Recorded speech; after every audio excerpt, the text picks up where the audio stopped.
Operation Sindoor the real story.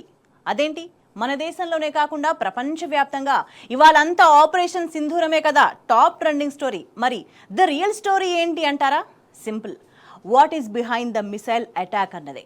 పాకిస్తాన్లోని ఉగ్ర స్థావరాలపై మన దేశ త్రివిధ దళాలు జరిపిన మిసైల్ అటాక్ ప్యాటర్న్ ఇప్పుడు వరల్డ్ వైడ్గా చర్చనీయాంశంగా మారింది. ఎందుకు అంటే ఇప్పటిదాకా భారతదేశ చరిత్రలో ఇలాంటి మోడ్లో టార్గెటెడ్ అటాక్స్ జరగలేదు కాబట్టి. గురి పెట్టినట్టుగా ఉగ్రవాద మూకలు పాయింట్ చేయడం, ఎవరు ఊహించని టైంలో అనూహ్య రీతిలో శత్రు దేశానికి కనీసం రెస్పాండ్ అయ్యే అవకాశం కూడా ఇవ్వకుండా ఏరియల్ స్ట్రైక్స్ చేసింది భారత్. ఎంత యాక్యురేట్గా టార్గెట్ను ఛేదించింది అంటే దెబ్బతిన్న పాకిస్తాన్ కూడా స్టన్ అయిపోయింది.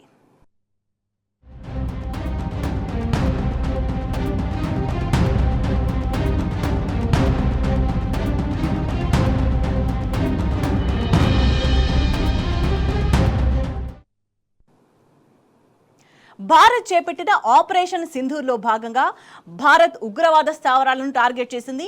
అంతకుముందే పాకిస్తాన్లో ఉగ్రవాద మూకల ఆనవాళ్లను ప్రపంచం ముందు లైవ్ ఆధారాలతో సహా బయటపెట్టింది భారత్. లాహోర్లోని ఒక రహస్య స్థావరంలో ముంబై పేలుళ్ల కుట్రదారు, world's most wanted terrorist Hafiz Saeed ఉన్న విషయాన్ని డ్రోన్ లైవ్తో భారత్ బయటపెట్టింది. దీంతో పాటే మరో 8 చోట్ల ఉగ్రవాద కార్యాలయాలను కూడా గుర్తించింది. వాటిలో జైషే మహమ్మద్ వ్యవస్థాపకుడు, మోస్ట్ వాంటెడ్ ఉగ్రవాది మౌలానా మసూద్ అజార్ రహస్య స్థావరం కూడా ఒకటి. ఆ తర్వాత వాటిపై బాలిస్టిక్ మిసైల్స్తో భారత యుద్ధ విమానాలు విరుచుకుపడ్డాయి. ఆ దెబ్బకు పాకిస్తాన్లో అర్ధరాత్రే ప్రచండ భానుని మించిన ప్రకాశవంతమైన పేలుళ్లు దద్దరిల్లాయి. ఏమైందో తెలుసుకునేలోగానే ఉగ్రవాద స్థావరాలన్నీ కూడా నేలమట్టమైపోయినాయి. ఇక భారత్ ఏ ఉగ్రవాద స్థావరాలను నేల కూల్చిందో మనం ఒకసారి చూద్దాం. టోటల్గా మనం గమనించినట్లయితే మనకి 9 ఉగ్రవాద స్థావరాలకు సంబంధించి అటాక్స్ చేసినట్టుగా మనకి చాలా స్పష్టంగా ఇన్ఫర్మేషన్ మనకు కనిపిస్తుంది. మనం ఒకసారి మనం అనుకుంటున్నట్టుగానే ఎప్పుడూ లేని ప్యాటర్న్లో శత్రువుకి కనీసం ఛాన్స్ ఇవ్వకుండా ఎట్లా జరిగింది ఇదంతా అనే దాన్ని గమనించినట్లయితే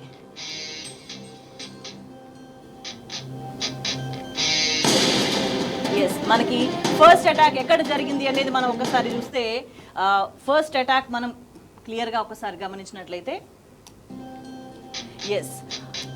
బహవల్పూర్కి సంబంధించిన మర్కజ్ సుభానల్ అనే ప్రదేశంలో ఫస్ట్ మిసైల్ అటాక్ జరిగింది. ఏ స్థాయిలో అటాక్ జరిగిందో మనకి విజువల్స్లో చాలా స్పష్టంగా కనిపిస్తోంది. ఇక రెండవ అటాక్ 1 by 1 అటాక్స్ చేస్తూ వెళ్ళింది భారత్. రెండవ అటాక్ మురికిదేకి సంబంధించిన మర్కజ్ తైబాలో ఈ అటాక్ జరిగింది.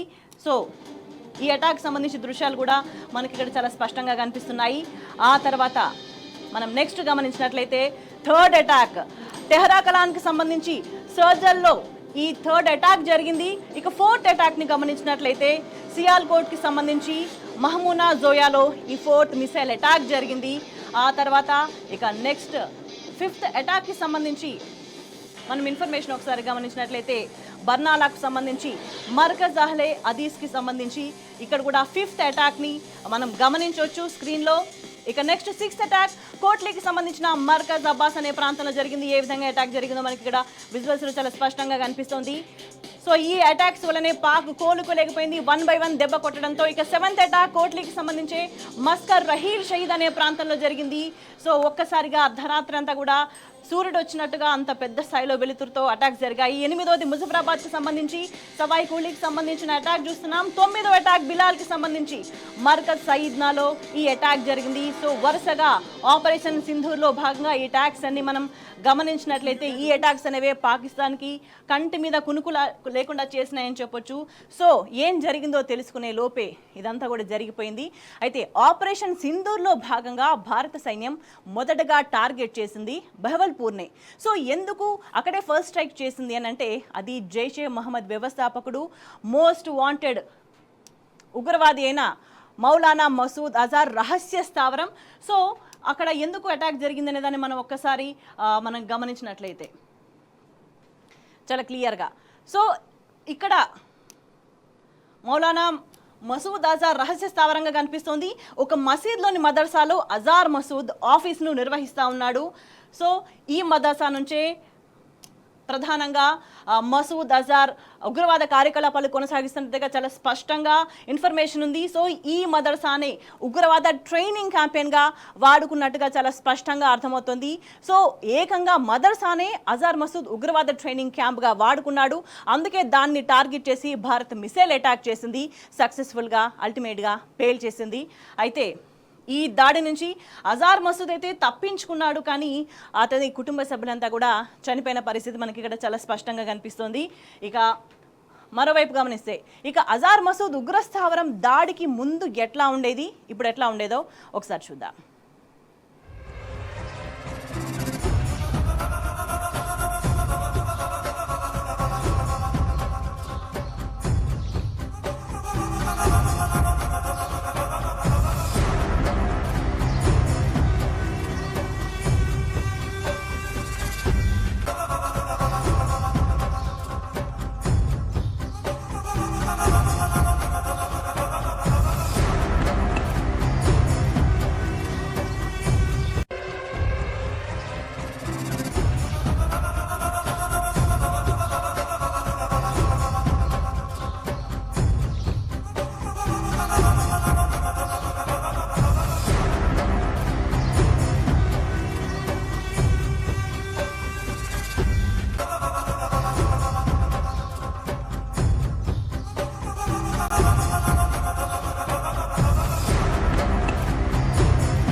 ఎస్, అది ఇప్పటి వరకు మనం చూసింది అజార్ మసూద్ ఉగ్ర స్థావరానికి సంబంధించిన దృశ్యాలు. అటాక్కి ముందు ఎట్లా ఉంది, అటాక్ తర్వాత ఎట్లా ఉంది.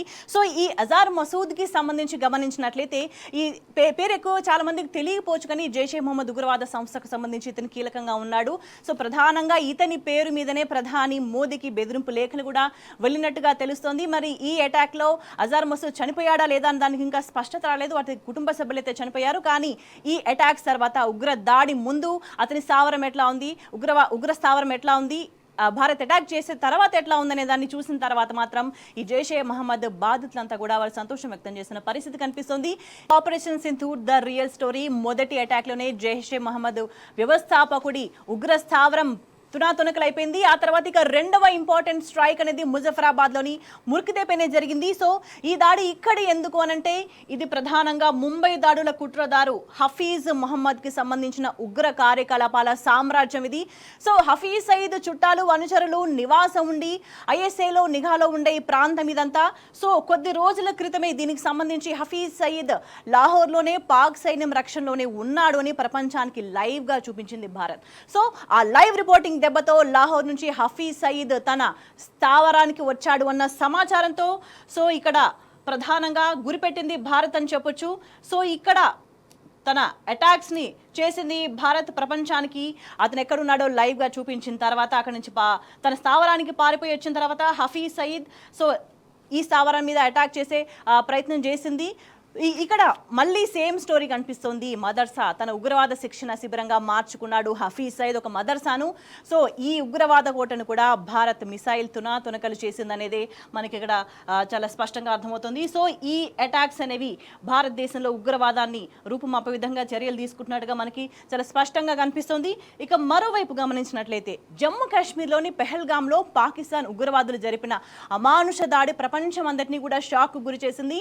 అందుకు ప్రతీకారంగా మన సైన్యం జరిపిన ప్రతి దాడి కూడా ప్రపంచమంతా శభాష్ గట్టిగా దెబ్బ కొట్టామనిపించేలా చేసింది. ఆపరేషన్ సింధూర్ ఇటు పాక్ పంజాబ్ నుంచి కశ్మీర్ బార్డర్ దాకా అటు లోహర్ను కూడా తాకే విధంగా మిసైల్ అటాక్ను జరిపింది. మొత్తం పాక్ ఆక్రమిత కాశ్మీర్లో 4, పాకిస్తాన్ భూభాగంలో మరో 5 చోట్ల ఒకేసారి లక్షిత దాడులు జరిగాయి. వాయుసేనతో పాటు నేవీ అండ్ ఆర్మీ కూడా ఎట్ ఏ టైం జరిపిన ఈ దాడిలో ఉగ్రమూకలకు కనీసం ఊపిరి తీసుకునే సమయం కూడా దొరకనేలేదు. లైన్ ఆఫ్ కంట్రోల్ దాటకుండానే భారత సైన్యం బాలిస్టిక్ మిసైల్స్ వర్షాన్ని కురిపించింది. భారత మిసైల్స్ అటాక్ను పసిగట్టడంలో పూర్తిగా విఫలమైపోయింది పాక్ రాడార్ వ్యవస్థ. చైనా నుంచి అడుక్కొని తెచ్చుకున్న సెక్యూరిటీ సిస్టమ్స్ కూడా అత్యంత దారుణంగా ఈ సందర్భంగా అట్టర్ ఫ్లాప్ అయినాయి. కనీసం భారత్ అటాక్కు సంబంధించి చిన్న సంకేతాన్ని కూడా చైనా రాడార్ వ్యవస్థ గుర్తించలేకపోయింది. దీంతో షాక్ అవ్వడం అనేది పాక్ వంతైంది. ఇక భారత సైన్యం ఇంత సమర్థంగా మన శత్రు దేశం పాకిస్తాన్ పెంచి పోషిస్తున్న ఉగ్రవాద స్థావరాలపై దాడి ఎట్లా చేసింది? టార్గెట్ మిస్ కాకుండా ఎలా హిట్ చేసింది? చైనా రాడార్ వ్యవస్థను, పాకిస్తాన్ నిఘా వ్యవస్థను ఎట్లా బురిడి కొట్టించింది? ఇప్పుడిదే పాకిస్తాన్ చైనాతో పాటు ప్రపంచ దేశాలను కూడా ఆలోచనలో పడేసింది. ఇందుకు కారణం ప్రధానంగా భారత్ అనుసరించిన ఇజ్రాయలీ ఫార్ములా. మరి ఇంతకీ ఏంటి ఈ ఇజ్రాయలీ ఫార్ములా? భారత్ ఈ ఆప్షన్ను ఎందుకు ఎంచుకుంది అనంటే ప్రధానంగా మనం ఒకసారి గమనించినట్లయితే మెయిన్గా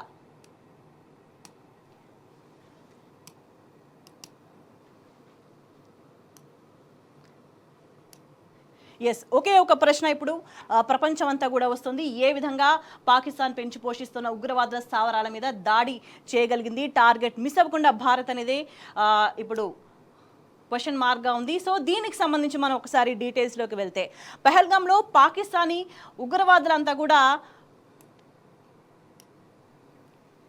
అమాయక టూరిస్టుల మీద దాడి చేసిన రోజు ఎంత గుండెలు అవిసిపోయే విధంగా మనం అంతా రోధించినాము.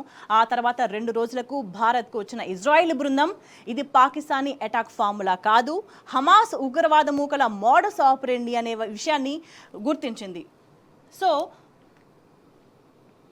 ప్రధానంగా దీనికి సంబంధించి ఇదే విషయాన్ని భారత్ కూడా చెప్పింది. ఇజ్రాయిల్ టీం హమాస్ ఉగ్రవాదుల దాడికి సంబంధించి మనకి ప్రధానంగా ఇక్కడ ఉగ్ర కదలికలు కూడా గుర్తించిన సంగతి చెప్పింది. పాక్లోని ఉగ్రవాద మూకలకు హమాస్ టెర్రరిస్టులు కూడా తోడయ్యారు అన్నది రూఢి అయిన తర్వాత భారత్ ఇజ్రాయెల్ కంబైన్డ్గా కౌంటర్ ప్లాన్ను రెడీ చేసినాయి.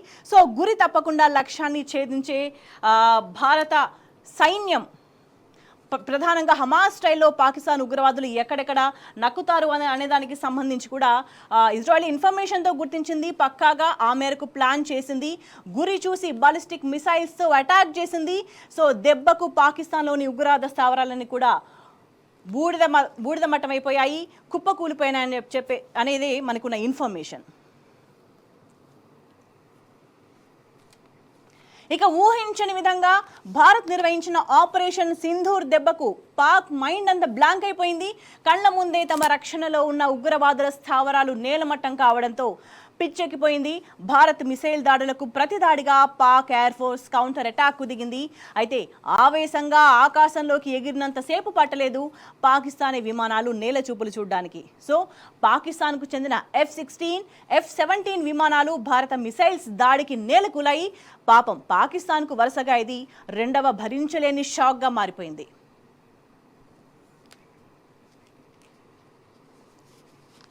ఇక భారత దాడిని అంతర్జాతీయంగా నానాయాగి చేద్దామనుకున్న పాకిస్తాన్కు ఆ ఛాన్సే లేకుండా పోయింది. ముఖ్యంగా అమెరికాను ఈ గొడవలోకి లాగి భారత్ను నిలువరించాలి అనుకున్న పాకిస్తాన్కు ట్రంప్ దిమ్మ తిరిగేలా షాక్ ఇచ్చారు.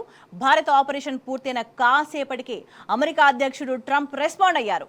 ఆపరేషన్ సింధూర్ గురించి తెలిసిందని, అయినా భారత్ పాక్ మధ్య వివాదం చాలా పాతదని, వాళ్లే పరిష్కరించుకుంటారని కొట్టిపారేశారు. దీంతో పాకిస్తాన్ ఇంటర్నేషనల్ యాగి ప్లాన్కు అవకాశం లేకుండా పోయిందన్నమాట.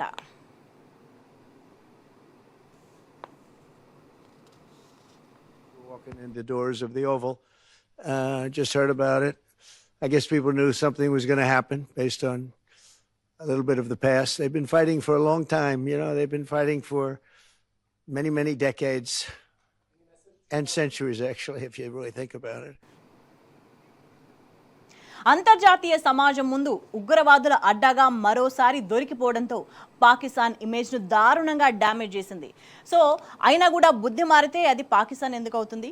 భారత్ మిసైల్ అటాక్లో అంతమైన ఉగ్రవాది యాకూబ్ ముగల్కు పాకిస్తాన్ సైన్యం, రాజకీయ నాయకులు అధికారిక లాంఛనాలతో అంత్యక్రియలు చేశారు. సో ఈ వీడియో ఇప్పుడు ప్రపంచవ్యాప్తంగా దుమారాన్ని రేపుతుంది.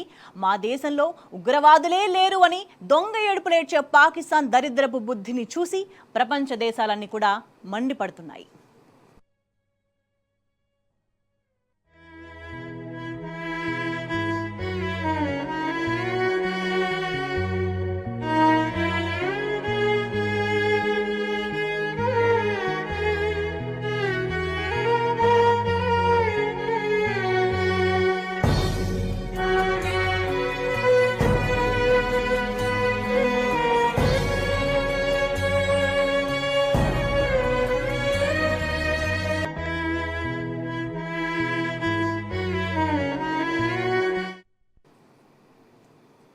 ఇక ఉగ్రవాదులతో పాకిస్తాన్ సంబంధాలు మరో విషయంలో కూడా బట్టబయలైనాయి. భారత మిసైల్స్ దాడుల్లో గాయపడ్డ జైషే మహమ్మద్ ఉగ్రవాదులను పాకిస్తాన్ ఆర్మీ హుటాహుటిన ఆసుపత్రులకు తరలించింది. వాళ్లకు దగ్గరుండి మరీ వైద్యం చేయిస్తుంది. ఏకంగా ఆ ఉగ్రవాదులను పాకిస్తాన్ సీనియర్ ఆర్మీ ఆఫీసర్లు పరామర్శిస్తున్నారు. ఆసుపత్రికి వెళ్లి వాళ్ళ ఆరోగ్యంపై ఆరాలు తీస్తున్నారు. వీడియోలు కూడా పాక్ ఉగ్రవాద నైజాన్ని ప్రపంచ దేశాల ముందు మరొక్కసారి బయటపెట్టాయి. దీన్ని బట్టి ఉగ్రవాదులకు పాకిస్తాన్ ఎలా మద్దతిస్తుందో అర్థం చేసుకోవచ్చు అని తీవ్రంగా చర్చ జరుగుతుంది.